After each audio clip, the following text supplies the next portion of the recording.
Hello friends, welcome to Creative Medicine.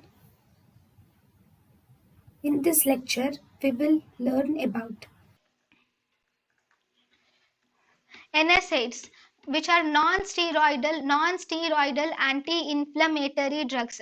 These groups of NSAIDs are actually they have anti-pyretic property, that is they decrease the fever. They have analgesic property, they decrease the pain, and they have anti-inflammatory action, that is they decrease the inflammation. They do not depress the central nervous system, they do not produce any dependence, they are not abuse liability, they are weaker analgesics.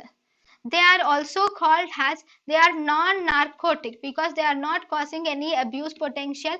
They are not opioids, they are non-opioid aspirin like analgesics.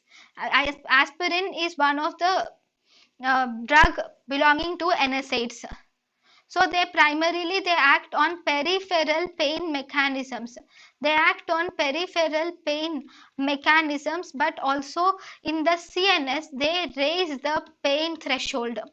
In CNS they raise the pain threshold. They are commonly employed, and many are they are given as over the counter drugs by the pharmacists. thank you and thank you for watching.